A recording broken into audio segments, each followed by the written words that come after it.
Hi అండి, అందరికీ శ్రావణ మాస వరమహాలక్ష్మి పండుగ శుభాకాంక్షలు అండి. అయితే లేట్గా చెప్తుంది ఏంటి అనుకుంటూ ఉన్నారా? నిన్నంతా నాకు వీడియో చిక్కలేదు, అందుకోసమే ఈ రోజు అయితే చెప్తూ ఉన్నానండి. ఇంట్లో వరమహాలక్ష్మి పండుగ అంటేనే ఆ అడావిడి, ఆ సందడి అనేది చాలా బాగుంటుంది కదండి. అందులోనూ ఎక్కువ పని ఉంటుందన్నమాట.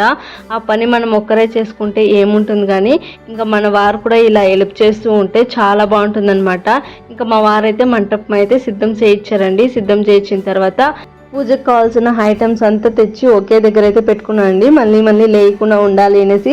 అలాగే అమ్మవారికి ఎంతో ఇష్టమైన ప్రసాదాలు కూడా రెడీ చేసుకున్నాను. పూజకు కావాల్సిన ఐటమ్స్ అంతా ఒకేసారి సిద్ధం చేసుకున్న తర్వాత పూజకు కూర్చున్నాం అనుకోండి, మళ్ళీ లేకుండా పూజ అయితే చేసుకోవచ్చు, ప్రశాంతంగా చేసుకోవచ్చు అనమాట.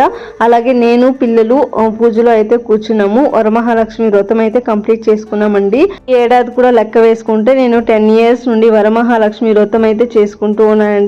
నాకు వరమహాలక్ష్మి వ్రతం చేసినప్పటి నుండి చాలా బాగుందన్నమాట. ముందుగా వాయనం అయితే వరమహాలక్ష్మి అమ్మవారికి అయితే ఇచ్చేసాను. తర్వాత మా పిల్లలకి ఇద్దరికిను వాయనం అయితే ఇచ్చానండి. తర్వాత మా ఇంటి చుట్టుపక్కల వాళ్ళని పిలిచేసి వాయనం అయితే ఇచ్చేసానండి. అలాగే వాళ్ళ దగ్గర ఆశీర్వాదం కూడా తీసుకున్నాను అనమాట. వాళ్ళ ఇంటికి వెళ్ళేసి వాయనం తీసుకొచ్చానండి. ఇంకా వీడియోస్ అయితే ఏం తీసుకోలేదన్నమాట, ఏమనుకుంటారో అనేసి. ఇంకా మా వీడియోకి మీకు నచ్చినట్లయితే లైక్ చేసి, షేర్ చేసి, సబ్స్క్రైబ్ చేసుకోండి. బాయ్.